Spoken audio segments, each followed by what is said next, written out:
Hi everyone, welcome back to Crafting at Whimsy Wonderland. My name is Stacy. You're here for day number 7 of my Christmas in July series where I will be posting a Christmas craft video every day for the month of July. Today's offering is a cute little pine cone jingle bell garland. It's very country. When I sold them at my craft sale last Christmas, I completely sold out. I sold these for $5. I probably could have sold them for more, but I was ready just to clear some stuff out, and so I went ahead and priced them at $5. So here's what you're going to need. This is a piece of sisal rope. I cut the sisal rope to 5 feet long. I separated the strands out so that it made a thinner uh, piece to make my garland on. And it also made it kind of this crimped, crinkly shape, which I kind of liked, and everybody commented on how unique it was and how much they liked it. So that's what I decided to do. So 5 foot long on that. You're going to need some homespun or plaid flannel fabric. These pieces are 1 inch by 6 inches long. I do use a lot of homespun fabric for this as well, and it just gives it a real country relaxed look, and there's a lot of people that like that look for Christmas, so that's what I try to do. I try to keep it in the traditional colors of Christmas with the red and the green. So, and then I got these pine cone ornaments after Christmas last year. They're sprinkled with gold glitter, which I'm not crazy about, but I'm going to work with it because it's what I have.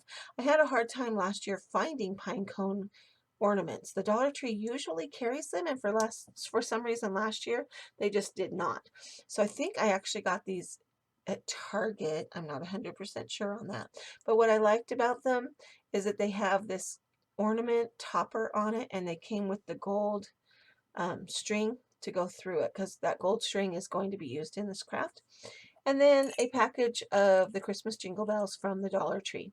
So if I didn't have gold bells, like I have a whole bunch of silver bells, but this is gold glitter on all my pine cones. So what I would do is I would take some white craft paint and dry brush over the glitter with the craft paint, and that way it'll look more snow-capped rather than glittered. And that's what I'm going to do for a lot of my garlands this year because I have a lot of pine cones and they're all colored gold glitter, and I'm just not digging that for this craft. Let's go ahead and get started. The first thing I'm going to do is take my jingle bells and my pine cones, and I'm going to do both of them the same way. I've already done all of them except for one, so I can show you what to do. I'm going to snip the knot on the gold thread. I'm not getting rid of this gold thread. I'm going to use it, and I'm going to take one of my pieces of homespun or flannel, and I'm going to set my jingle bell or my pine cone, because I'm doing them all the same way, set it down, and I'm going to lay the strip across the piece. And then I'm going to take this gold string and I'm going to tie the bell to the strip of fabric using that gold string. Now, if you have a lot of patience, which I do not, you can take the time to thread that piece of fabric through there. But this last batch of bells that I bought, this hole is so tiny you will never get it through. So what I opted to do was to tie it with that gold string. So that is why I'm doing it this way. You might say it's just easier to string it through. Not really. You could actually probably get it through the pine cone hole because the pine cone hole is a little bit bigger, but I decided to do them the same way so that they would hang the same way on the garland. Once I tie about 3 or 4 knots and it's good and secure, you can go and put a dab of hot glue on it if you want to keep the tie from coming undone, but I have not had a problem with it, so I'm not going to worry about that. So I have 5 bells and I have 4 pine cones. I'm going to start by placing my bells, and I'm going to tie all 5 of them on before I do anything else. So what I'm going to do is with your sisal rope, you need to tie a little loop in the end, and I'll show you with this piece of jute. I just simply made a loop by folding it in half, and then I just wrapped it around my finger and I tied a knot. That's how I made the loop on the end. Okay, so easy peasy. Make it on both ends so that you have something to hang it from. I leave a little bit of a tail, not a lot, just a little bit. So once I have my knots in the end, my little loops for hanging, I'm going to put the two loops together. Hopefully I can stay in frame while doing this because it's kind of large.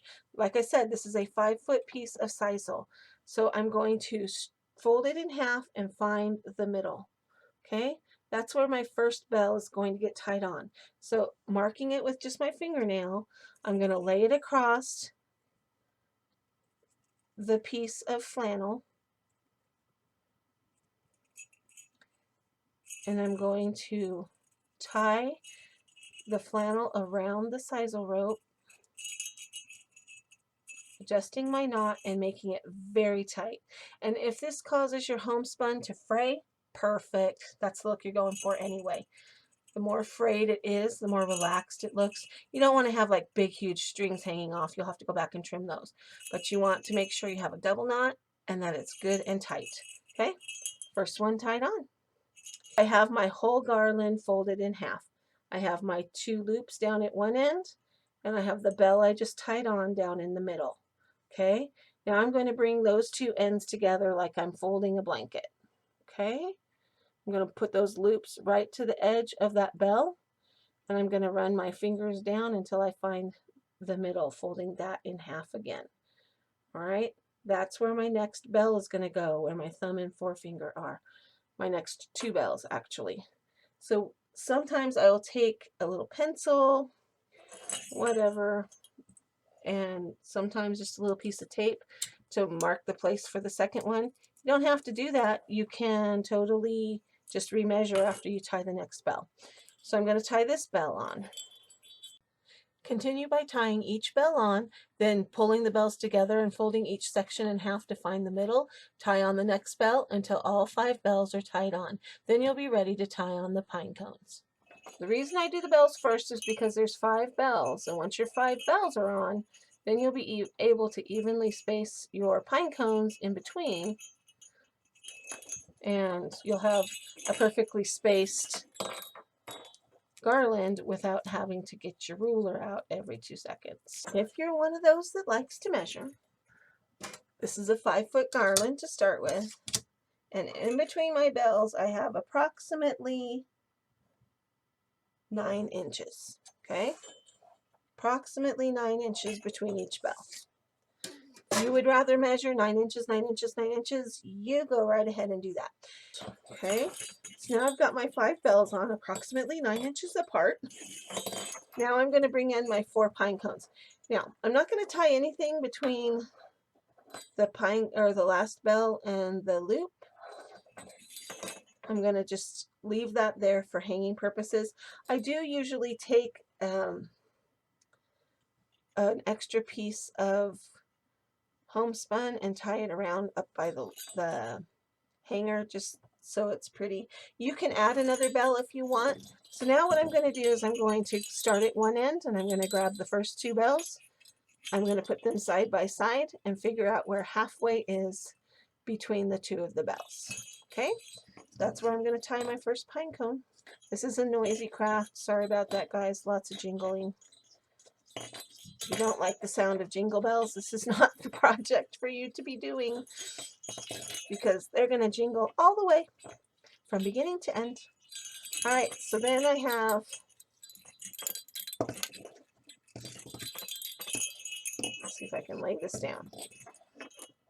I have the first section done, and that's what it's going to look like. Jingle bell pine cone, jingle bell pine cone. So I'm going to scoot down to the next set.